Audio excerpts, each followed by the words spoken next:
Hey, how you doing? My name's Elton, and welcome to the Container Show. So, if you're new to the show, hello. The format is really simple. The show goes on for about 45 minutes. It's very informal. I'm just going to show a whole bunch of demos. There are 4 episodes a month, and each month there's a different theme. So, this month the theme is continuous integration and continuous delivery. So, we'll be talking about building your applications in containers, how you deploy to your clusters with an automated process, all that sort of stuff. Actually, there's only 3 this month because it's December. I'm taking some time off towards the end of the month, but we're going to go on a little journey. So this first episode, this is ECS-C1. We're going to look at a kind of traditional approach to building your software. We're going to be using Jenkins, which is an automation server. We're going to be using Docker to run Jenkins, and we'll build all of our applications using Dockerfiles. So we don't need like all the stuff you used to need with a build server, like, your SDK and all that sort of thing. Everything will happen inside Docker, but we'll be running everything kind of self-hosted. So it's a really useful option to have if there's a problem with your online services or anything like that. Next week, we'll look at a kind of more modern approach, which is to use an entirely hosted service. So we'll use GitHub Actions, and we'll see how your workflows can use exactly the same Docker files and the same kind of approach that we're going to take today. But that's next week. We'll do that with GitHub Actions. And then we're going to end the year on a high note because the final episode this year, which will be ECS-C3, will be about GitOps, which is a completely different way of looking at deploying software, where instead of having like an automation server that pushes out changes to your cluster is watching the repo, and the cluster pulls in the changes. So some good stuff coming this month. So I'm going to go switch over here now to get ready for my demos. While I pulled out my green screen, I've got my video to show you. If you're a long-time viewer, exciting, as well as the new branding that we had at the beginning, which I hope you liked. I've got a new advert. So it's another 30-second advert while I pulled on my green screen and switch over to that camera. So I'll see you shortly. You're watching Elton's Container Show with your host, that's me, Elton Stoneman. These shows are live, unscripted, and unrehearsed, so if you like my style but you prefer something a little more polished, then you should check out my courses on Pluralsight. Pluralsight's an online training platform, and I've got tons of video courses on there that you're bound to find useful. And if you prefer to learn by reading, then you'll be interested in my books, Learn Docker in a Month of Lunches and Learn Kubernetes in a Month of Lunches, which are both published by Manning. And if you just want to see what I'm up to, then you can check out my blog. And now, back to the show. Okay, so I hope you like that new advert. That's just the usual things to promote all my other stuff that I do. Okay, so usual format. I've got a whole bunch of demos I'm going to show you. All the content is on my GitHub. Follow those links from eltons.show and you'll see that stuff. Hello, Richard, who's just joined. If you haven't seen the show before, then the README file that's in the GitHub repo will explain all the demos that I'm doing. Tells you all the prereqs that you need. There's some links here for the technologies that I talk about and some other stuff that I'll mention during the show. I had a really good feedback from Billy, who is my stalker on the Docker community Slack, who gave me a really good hint for my demos. So hopefully when we do this today, I won't have to keep moving my head because I'm going to put my terminal in a different place, which is an idea that just never occurred to me. Anyway, okay, so what we're going to do first, we're going to run the whole of the build infrastructure in containers. So when you're using Docker to build your applications, you're going to have multi-stage Docker files where part one of your Docker image build is going to compile your software, and then part two will take that compiled artifacts and package it up to running your applications. Great thing about that is it's completely portable, so I don't need a machine with the Java SDK installed or the .NET SDK or whatever I'm using. I just need Docker, and then everything will happen inside containers. So when I do my compilation stage, I'll be using a container that has the SDK installed. I copy in my source code, do the build, and then I copy out the compiled applications to my final image. So it's pretty straightforward. What we're going to be doing is walking through that with Jenkins. We're going to self-host everything. So this is kind of the doomsday scenario when GitHub goes offline or someone cuts through your internet cable, but you can still have your local network and you want to get up and running really quickly. It's a really good kind of backup to have. So if I show you this infrastructure Docker file here, so this is my Docker Compose file. I've got 3 components that I'm going to run. I'm going to run my own Git server. I'm going to run my own Docker registry where I'm going to push my images. I'm going to run Jenkins. And mostly these are really simple. So the Git server I'm using is a product called Gogs, which is a Git server written in Go. It's really simple. It's got some of the functionality of GitHub. It's very familiar to use if you're familiar with using Git and GitHub. And the other thing I've got running here, and that's a public image on Docker Hub published by the team who write Gogs. Down here, I've got the registry image, which is, again, that's the official image on Docker Hub. The Docker team maintain that Docker registry image. It's just like Docker Hub. It doesn't have any UI, but it does have all the functionality of pushing and pulling images, and it's great to spin up as a backup. Or if you want to build all your stuff and have a local copy of everything, but only push like release candidates to your public registry server on Docker Hub or Azure Container Registry or whatever you're using, then it's really great to have that kind of local thing. Cuts down on bandwidth, speeds everything up. And then I've got Jenkins. So if you're not familiar with Jenkins, it's a kind of a multi-purpose automation server. So it has these ideas of jobs, and jobs run on the basis of some sort of trigger, which could be a daily schedule, or it could be a change being pushed to a Git repo. And then your job can do kind of anything. What we'll see is building software and pushing Docker images, but you can do cleanup tasks and all that sort of stuff with Jenkins. Jenkins has been around for a very long time, and it won't go away. So if you use Jenkins in like a professional environment, in a big enterprise, it kind of gets unwieldy and it's kind of awkward to work with, but we'll be using it in a really streamlined way. Okay, so I'm not using the official Jenkins image for that. I'm using my own version, which has just got some tools installed, because inside Jenkins, I want to run Docker commands. So I need the Docker command line and the compose command line. So I've got my own Docker file here. Again, it's all in the source code repo for the show. So I start from the official image. So the Jenkins team published their image that they do with a long-term support release. And it's based on Alpine. So I'm using the Alpine package manager to install the Docker command line and Docker compose. And that's it. And as we use Jenkins, we'll be using Docker to do our builds for us. Okay, and the only other thing that I want to point out is because I'm trying to use Docker inside Jenkins, I'm not running a separate Docker engine. I'll be connecting the Jenkins server to the Docker engine where the container is running. So I'll be running a container. Jenkins will be in that container. It'll be making Docker commands to the engine where it's running. And for that to happen, you need to mount a volume. And that's what I've got here. And I'm mounting the volume, first of all, for a bunch of scripts that will run when it starts up. And then the Docker socket, so the private Docker channel to send from the command line to the server. Inside the container, it will be able to run Docker commands and do Docker builds and that sort of stuff. Okay, so let's go and spin that up. And look, here's the innovation for today. My terminal is on that side, so my head won't get in the way. So what I'm going to do is Docker compose up with that infrastructure file that we've just looked at. And it's going to create my registry, my GOG server in Jenkins. Oh, the other thing I should point out is that I'm internally, the names that I'm using here are just kind of useful names. So they're all connected to the same network, these containers. So Jenkins will be able to access GOGs using the GOGs name and registry with that registry.local name. Okay, and so everything should be up and running. Let's scroll back up here because I lost my place and get some more room.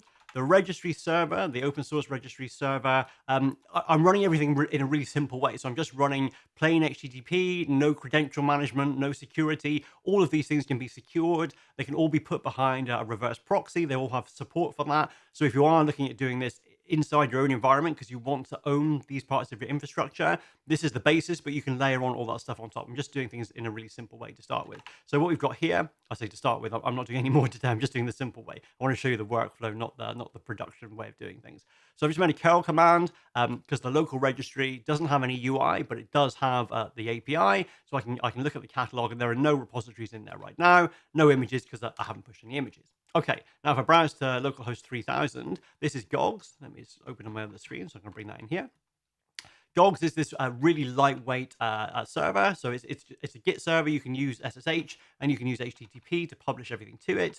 So I'm just going to use SSH, and I'll be using a local SQLite database. So it can connect to Postgres and a remote database, but just for this demo, I'm going to use SQLite. You can automate all this stuff. And there's a link that I'll show you where everything's automated. So when you first spin up GOGs, you just go straight in there. But just to show you what this looks like, this is the install page. You choose where you're storing your data. All these defaults are perfectly sensible. So you just need to specify SQLite, and it will be stored inside the container file system. So I can just call it install GOGs, and that's it. Then you get to the sign-in page, and there are no accounts. So the first account you create is going to be your admin account. So I'm going to call this ECS. I'm going to have that as my password as well. And I've got C1 at eltons.show. Got to put in a realistic email address. And then you need to do a captcha, which is not great when you're trying to live stream because you often can't read them. And there is a way to turn it off. I didn't manage to get that done. Okay, so that looks good. So now I should be able to sign in with those credentials, ECS and ECS. Okay, and remember, this is perfectly good Git server. So if GitHub goes offline, you can spin this up in 30 seconds, add it as a remote to your repos, and push them to your local thing. And then you're up and running. So here's the UI is pretty simple. I can add a new repository, so I'm going to call this ECS. Shashank says, thanks for the book, Kubernetes and Month of Lunches. You're welcome. Thank you for buying it. So I'm just going to create a repository, just like you will with GitHub. You can create your own repository. So I've got this kind of 2 levels of a group name and a repository name. I've got issues here, so I can create an issue just like GitHub with Markdown, all that stuff. I've got a wiki here, so I can put all the documentation in there. It's a really nice piece of software, open source, super simple to run, really lightweight. Run it in a Raspberry Pi. If like me, you have a Git server in your home network, then Gogs is a really good thing to use. Okay, so I've got nothing in there right now, but I have this repository that I can use, and I've called it the ECS repository. I'm going to push a copy of everything for the show up to my local repository, and I'll be using that in Jenkins to build my software. Okay, so let's go back here. So that's all up and running. I've done all that. So the next thing to do is to add that remote. So if I look at what I've got right now, so if I do my git remote -v, so I've got one git remote, which is GitHub. So that's the master for everything, or the source of truth. And if I add a new git remote, so this is that same address, so localhost 3000, that's my GOG server, and I'm just adding that as another remote, so I can push to that one. And I've got a step here that's missing, which is obviously doing the git push. So I do a git push local, and that's going to send everything up to my GitHub server. The credential manager window launches. So depending on whether you're using Windows or Mac, you'll get a different sign-in approach. Sign in with the details you just put in, and there we go. So now if I go back to GOGS, which is over here, and if I refresh, I've got everything for the show inside there. So I've got all the episodes inside here, ECS-C1. Here's all the source code. So inside here, there's a Jenkins file that we'll use to build the software. So I've got a local copy of everything. Like I said, if your internet connection goes down, you spin up GOGS in 30 seconds, you push your repository, you put it on a server somewhere that everyone can access, and you're back in business. And when you're done and GitHub's back again, you just push your changes to GitHub. So really lightweight, really simple way to get back on board.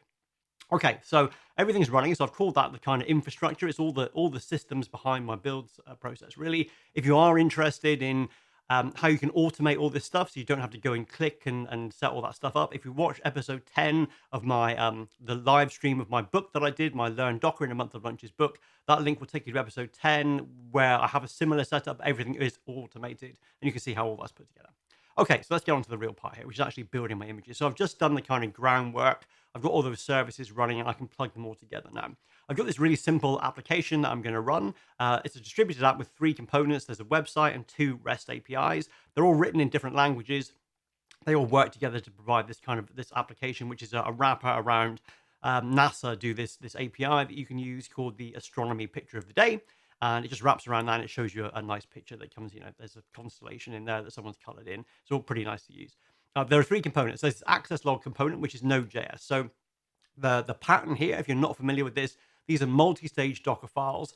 And the idea of that is I can do compilation steps in a kind of early stage of the Docker file. And then in my final Docker image, I only copy in the bits that I actually need. So what we can see here is, in this case, with Node.js, it's not quite so important. I'm using the node image here. I'm copying in on my source code. I do my npm install. So that's a separate step. I copy in my package.json file, do my npm install. So I'm getting all the good caching. So unless I change that package.json file, everything will come from the Docker cache. And then the final stage of my application image, again, this is starting from the node image because I need that node runtime. And I've got, at the end here, I'm copying in from the builder stage all the node modules. So everything that came from that npm install, and then I'm copying in my source code. All the other bits here, standard things, the command to run when the application starts.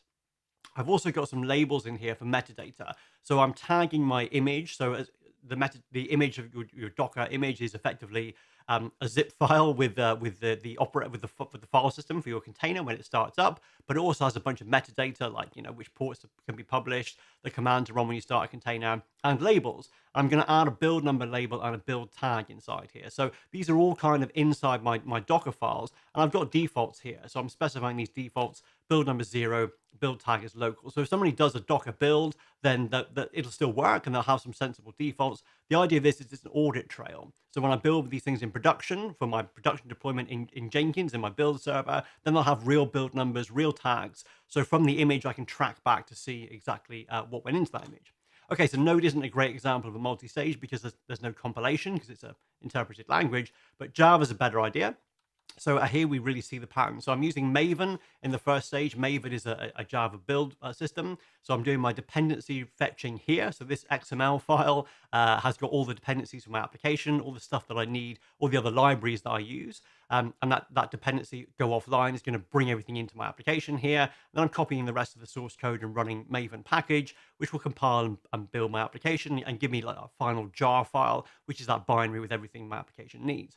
That's the first stage. And the second stage, actually, there's multiple stages in this Docker file. There's a little utility that I build, which does some configuration file monkeying around.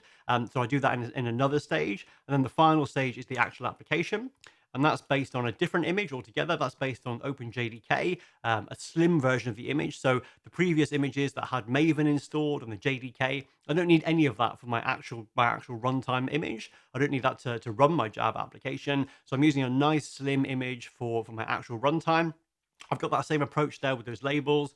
And then I'm copying in from the builder stages all the bits that I compiled. So the jar files for the utilities and the application itself, they all come into the final image. So the final image has got everything you need to run, but without any of the build tools. But because everything's in one Docker file, everything gets done inside containers. So there is no tooling that you need to install to be able to do this, to build or run these apps. You just need Docker. Okay, last example is a Go application and same pattern. So I've got the Golang image that I'm using as my base. And I do a copy in the Go mod file, which lists out all the libraries that I use, and do the Go mod download, which brings in all those packages, copy in the rest of the source code and do a Go build, compiles my application. So in this stage of the build, I've got that compiled binary. And then in the final stage of the build, I'm basing it off a really lightweight image. I'm using Alpine. I could even use Scratch here because I don't really need anything that Alpine gives me. I've got those same labels that are going in there. I'm copying in from the builder stage, all the compiled output, and the rest of the stuff that I need to bring in for my application. So it's the same pattern for all these things, completely different source code, completely different run times. Could have a distributed team working on different parts of this. As long as they all have a Docker file, then they can all come and play. And the build server process could be managed by some completely separate team. That just the only mandate is have a multi-stage Docker file, and then we'll do all the builds for you. Okay, and the last thing to look at is the Docker Compose file that brings all these things together. So a couple of things in here. I've got these environment variables that I'm using.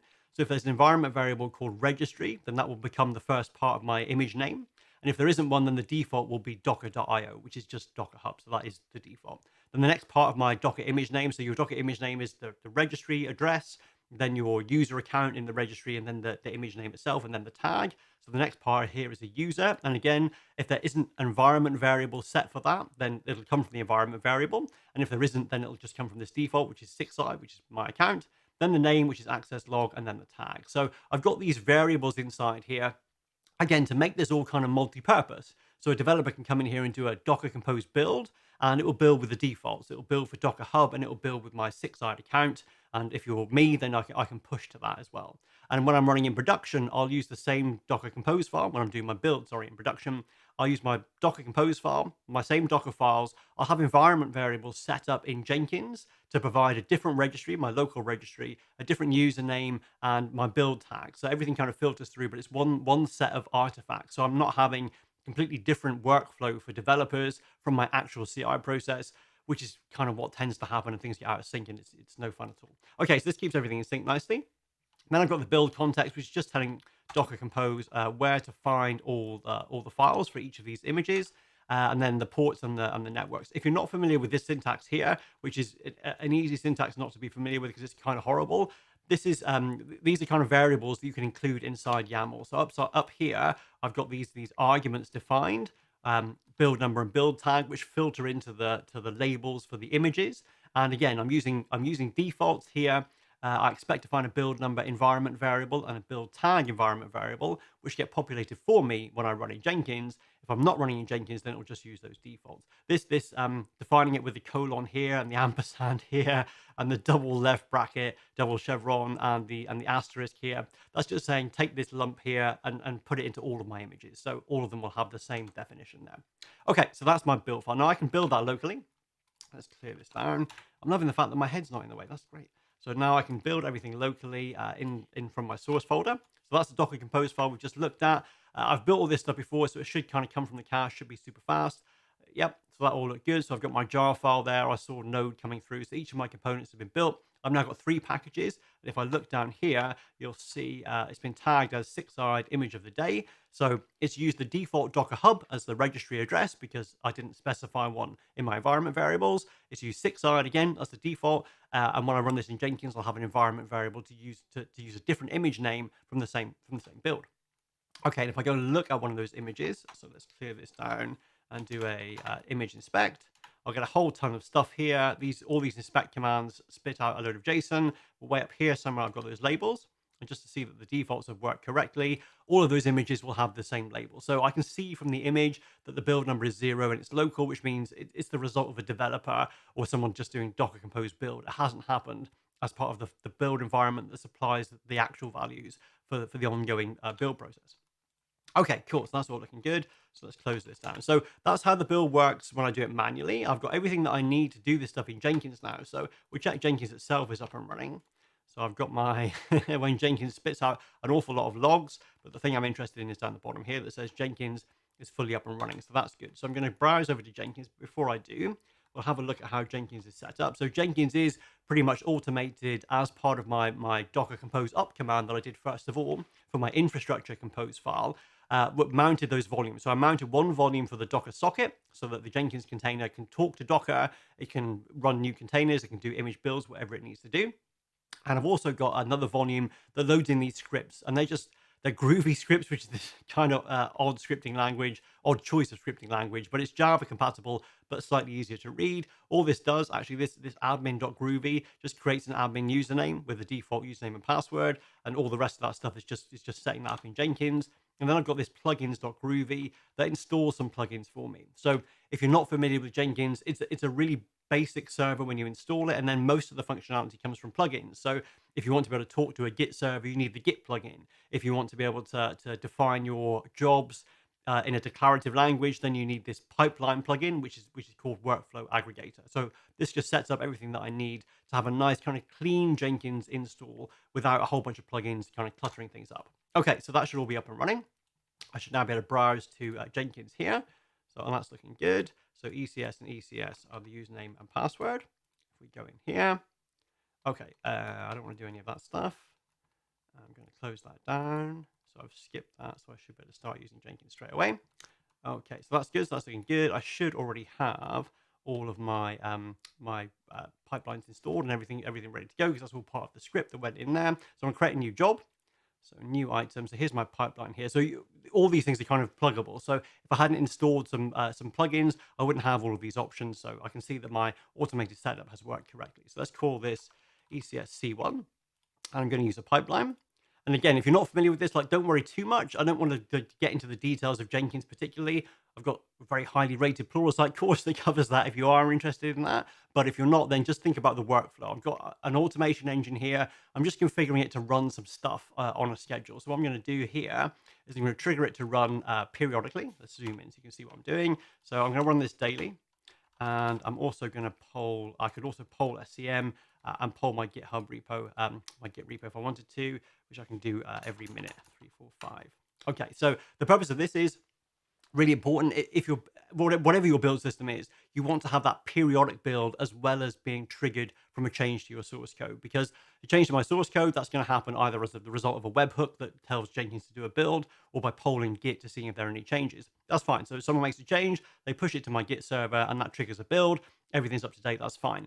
But you also need that regular build, because if nothing happens for a little while, so, your project goes live and then people are working on something else and it goes into maintenance mode or whatever, because you're dependent on these Docker images to do your build, and they're owned by somebody else. They're owned by the project team. The Maven image is owned by that team. A change to that image could change some of the tools and it could break your build. And you want to know about that as soon as possible. You don't want to come to your build 2 months later, fix a bug, check it in, and everything fails with all these error messages that don't make any sense.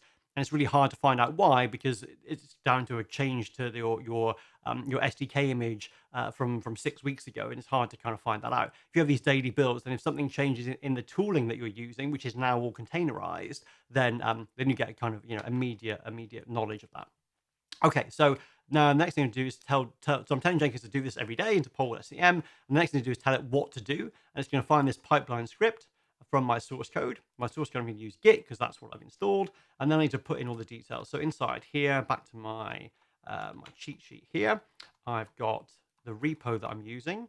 Now, it's a different URL here because I'm inside a container. So Jenkins is running inside the container, so it can access GOGS at the container name, which is GOGS. Now, when I browse to it, I have to use localhost, but when Jenkins can do it, it's reaching it by the container name. I don't need credentials because I'm just doing read, and my repository is set up for that already. And then what I need to do is give the path to the Jenkins file. So the Jenkins, we're going to start the build, and then we'll go and look at the Jenkins file. So this is just a like a declarative way of specifying all the steps for your build. When we look at this, we'll see it's really, really simple, but I'm going to get this up and running first. So I'm telling it where to find that Jenkins file within my Git repo. If I click save and click build now and cross my fingers because Jenkins builds never work the first time. So if this does work, it means that when I did my dry run earlier, then everything's gone correctly. So what I'll see here, it starts to build up this. So it tells me all of these stages. So the checkout, so it's managing to connect to Git. It's done that. The first stage here is just an audit that just prints out the versions of the software that I'm using. So I can see my Docker client and server version and my Docker Compose version. So that all looks good.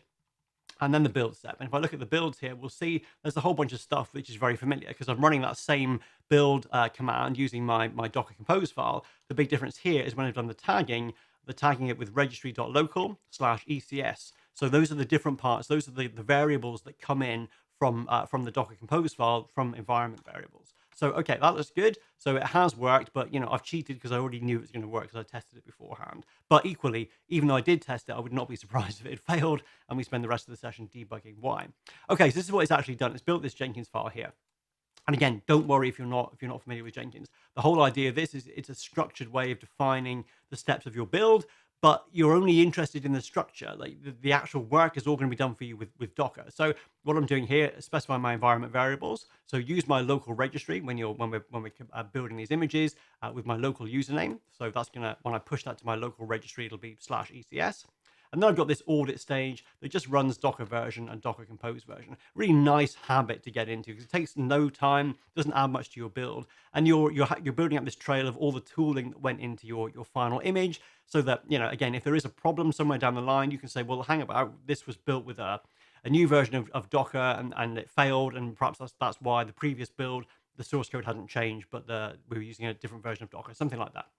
Just to audit all the tooling that went in there and help you down the line. And then the actual build step is just Docker Compose build. So exactly the same thing that I ran locally, I'm switching to the directory where my Compose file is and doing Docker Compose build. Now, when Jenkins runs these commands, it's talking to my local Docker machine. So it's already found everything from the cache because I've just done the build myself.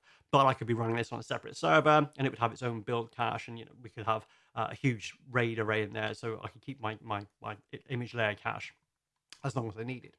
Okay, so that's my Jenkins file. That's the build that it's done. So what I should find is, again, because I'm sharing everything here, the images that have been built are actually part of my local Docker cache. So if I go and do my Docker image list for those registry things, we'll see there's a whole bunch of things from, see, I told you I did a dry run like 2 hours ago. These are the ones that have just been built here. So registry.local/ECS. So it's built the correct thing with the correct tag. It was built 2 minutes ago, and these are the sizes. That 200 megabyte image, that's my Java application. That 20 megabyte, that's my Go application. And the 150, that's my Node.js application. So those are all those things that are ready to go. If I close this down, we'll just double check the labels. Make sure they've come through. So if we scroll up, same Docker file, same Docker Compose file. All I've done is specify those environment variables for the registry and the user. These environment variables are defaults that Jenkins has anyway, so I didn't even need to specify those. So in this image, I can track it back and say it was from build number 1, and the tag here is telling me the name of the Jenkins job. So I can say, it's the Jenkins ECS-C1 job, and it's the first build. So I can, I've got that audit trail of everything. I can go back to the logs for that particular build, which has its own audit trail of the tools that I use. So really nice way to make sure you know exactly what's gone into your images. Okay, how are we doing? Oh, we're not doing too badly. Okay, and the last thing we want to do is we can build our application with containers. So the containers got the SDK. Everything that we need is inside the Docker Compose file and the Docker file. So the only tools we need are Docker Compose to be able to spin all this up. And then we can run tests as well. So that's the other really important thing about this, is that you can run end-to-end tests, because you can do a Docker Compose up as part of your build process. So I've done my build step to compile my images. And then I can do a run step that's going to spin everything up. And then I can fire up some containers to run my tests. So I can have a network as part of my CI process. A Docker network gets created. All of my application components get deployed inside there. And then I can run another container and attach it to that network and run a whole bunch of end-to-end tests.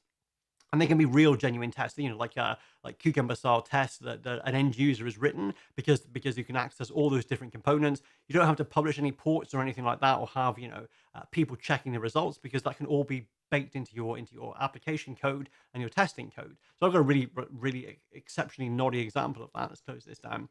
So here's my end-to-end test, and all it does is based on it's going to run inside a container. It'll connect to the same network when I start everything up in my CI process, the same network as the rest of my components. And all it does a curl command to the image of the day API, which is the Java API. And it's got a retry in here to make sure that there's enough time for everything to start up, and it'll try a few times. If the curl command fails, then that stage of the build will fail, and then Jenkins will say the whole build has failed. Whereas if that curl command works, then it would go on to the next stage, which we'll look at in a second. So if there's an issue with any of my code, then the Docker build stage will fail, because the code is being compiled inside the Docker images. If there's an issue with starting up my containers, then the build will fail, because the Docker compose command will return with an error. If there's an issue with if everything starts okay but it doesn't work, then I'll find that out in my end-to-end test. So we're building up this kind of really inspiring kind of build process that's going to give us a lot of confidence. So we know by the time we get to the end of this, when we're pushing our images to our registry, that they're good. We know that everything builds correctly. As part of our multi-stage Dockerfile, we can run unit tests. And then for our end-to-end tests, we're running other containers, like as many as we need to do whatever test we need to be happy before we push our images to our registry. Okay, so that's how my tests work. Not a particularly good test, but I've seen worse. So what I'm going to do now is use a different Jenkins file. So I'm going to look at that first. And it's just an extension of the first one. So the first Jenkins file had, I've got my registry details in there and my user details as environment variables. I've got my audit stage here that's just doing the same thing, printing out the version numbers. And then if I scroll down here, the build stage also hasn't changed. I'm just doing Docker compose build. This stuff with all the sh and the dir and all the curly brackets, that's just the Jenkins file syntax. So you can wrap these jobs up into little chunks. You can do different things to execute your work. It just runs a shell command, so I can do anything that I need to do inside a shell command. And that dir block just says you're going to run within this directory as part of the relative to the root of the repo. Okay, so that's all that hasn't changed. Now I've got two new stages. I've got a test stage, which is the main thing. So what I'm doing here is I'm doing a Docker compose up. So using that same compose file that I could run locally, that I've used for the build, it's all in there. It's got all the ports that need to publish, all that sort of stuff. So I'm going to do a Docker compose up. To get to this stage, I must have built all my images and everything's working correctly. So now I can start containers from all of those images. Then I have this ugly sleep command, because it takes a little while for that Java API to start up. Inside the container, it runs Spring Boot, so it starts Tomcat, which is the web server. It gets everything up and running. There's a configuration loader utility, which takes some time itself. So we're giving it a little bit of time to start up. And then I'm joining together two compose files here, because my test container, my end-to-end test container, isn't really part of the main application. I don't necessarily want to build that every time. I don't necessarily want to run it every time. So I've got a separate compose file here, which is this Docker compose test file, and I'm joining the two of them together. So that's going to take my original definition and add on the new block, which is my end-to-end test container definition. I'm just building that one image. So I won't build the image unless my application's up and running. So there's no point building my test container image, which might have a whole bunch of stuff to do, unless my application is actually good enough to test. So, I'm trying to make sure, as you structure your build steps, make sure that they're as efficient as possible, because you don't want to, I could build this right at the beginning, but then if my application build fails, I've wasted a bunch of time. And think about as your teams grow and more people are pushing changes, you want your build to be super fast. And the caching that we're using from Docker, just by using a multi-stage build, the caching that we've got does help make it super fast. So, we don't want to make it worse by doing things at the wrong point of time. Okay, and then I join those two things together again, and I start up this container. And that's the container that does the curl command. So that's all it's going to do. And then the final thing is a push stage. So let's make sure my head's still in the way, because it's going to be in the way sooner or later, Billy. Sorry about that. So the push stage is just doing Docker compose push, which is like literally it. So in order to get here, I must have the applications are compiled correctly. If I had unit tests, they would have run correctly. The application starts correctly because my Docker Compose up must have passed. Otherwise, the build would have failed at any of these commands. The end-to-end tests are built correctly and they've run correctly. So now I've got potentially a release candidate, so I can push that to my registry. And I just need to Docker Compose push because the registry server details, they're all part of the image name. And when I'm running in Jenkins, that will be my local registry because that's what I've got in my environment variable. Okay, so let's go and do this. So so I've got a question here about the .NET framework. I will come to that at the end because I suspect that most people watching are less interested in that than you are. So give me a second. I'll finish the demos and I'll come back to your question. Okay, so let's have a look at this. Let's go and build this now. So in order to do this, I'm going to change my Jenkins build to use that different path. So inside here, the only thing I'm going to do, obviously you wouldn't normally like have loads of Jenkins files, but this is just to make it easier for the demonstration. Normally I would just change that Jenkins file and push in a new change. But if I'm going to switch to a different one, I'll do build again. This is going to do the same thing. So the first three steps will be the same. So checking out the code, doing the audit, running the build. The build again should be super fast because there are 3 images built in 4 seconds because everything comes from the cache because of the way those multi-stage builds are structured. So if you're not familiar with that idea of compiling inside Docker images, which you should be if you've seen me do other stuff, because I always recommend it because I really like it. It just gives you this super fast way to do things. Okay, so my test stage is running now. I can go and look at my logs.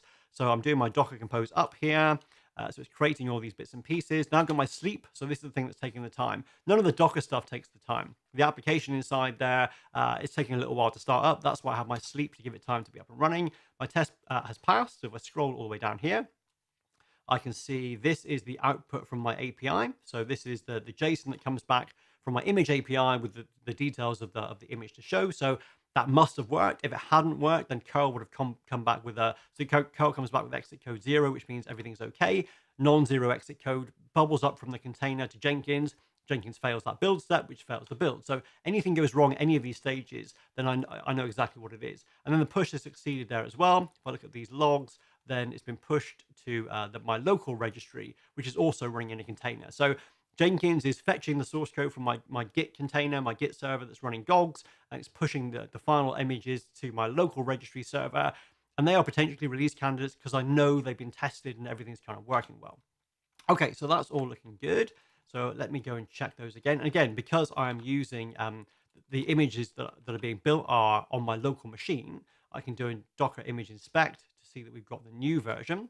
I'm not changing the tag here, but I could. The only reason I'm not doing that is just to kind of make it clearer with the labels that you know the image can be replaced and updated with the same tag. So here's my build number 2 from my Jenkins ECS-C1 2 build. So that's all good. And I can also check that they're in my registry. So if I close this down, again, I don't have a UI, but I can do a curl request to my registry.local. That's just inside my host command. Where am I going to find that? I'm going to find that here. No, why am I not finding that? Cat C. There we go. So I've added registry. I should have pointed that out here. I'm adding registry.local to my local machine, so that just pointing to my local machine. So when I use registry.local on my desktop, then it will go to my container, and when I use it inside Jenkins, it will also go to the container because that's what the container is called inside the Docker Compose file. So nice little way of kind of sharing that around. Obviously, if you were doing this for real, then you would have a real server with the real DNS name. But I'm just making life easier there. Okay, so let's close this down. Let's try this again and paste that in. So now the same catalog API call. It was originally empty because my container had nothing in there. Now I've got all of these container repositories. So the same grouping mechanism that you get with Docker Hub, that my repository can have multiple images with different tags. And if I go and look at this API call, I can see a list of those tags. And there we go. So for the access log there, I've got one tag. If I was changing the tag for every build, so it would be ECS-C1- build number, then that would grow and grow with each subsequent build. Docker registry doesn't see the labels, so I have to pull the image to get the labels out. Okay, so that's all looking good. So let me go and check this question again. So I'm using Windows 10, Linux web app, and a .NET framework backend. Can I use Kubernetes on my Windows 10 machine and have one Linux node and one Windows node? No. So that's a nice, easy answer for you. So the question there is nothing to do with today, which is fine because I'm happy to make the Q&A session more like office hours actually. So the question you're asking is running a a hybrid solution in containers. So I've got a Windows container component and a Linux container component. I want to run them together in Kubernetes. You can't do that on Docker Desktop or Kind or K3s or any of those things, because the Docker engine that's running on Windows is separate from the Docker engine that's running on Linux if you're using Hyper-V or WSL, and nothing out there yet that connects the two. So I've been asking the Docker team to have that for a while, but I don't think that's much of a priority. What I can show you actually is I did a session about this. Let me open a different window. I did a session on the .NET conference, which actually which covered that pretty much. Let me see if I can find that. I'm on a different screen, so don't worry about the fact you can't see anything. So I'm on a different screen. I'll bring it over as soon as I found it here. So yeah, the way you do that, unfortunately, is you have to use virtual machines. So you have to have a Kubernetes VM, which is your Linux VM for the control plane, and then you have to have a VM for the Windows side. You join them together. It's not as much hassle as it sounds, but it's not as nice as just spinning up Docker Desktop. So where am I? GitHub, sqlite, presentations, .NET Conf. Where are you? 2020 microservices. Yeah, there we go. Okay. Let's get, this has probably got some links in here, hopefully. Yeah, cool. So it's always the same format. I really like having these markdown files and having everything in there. Okay.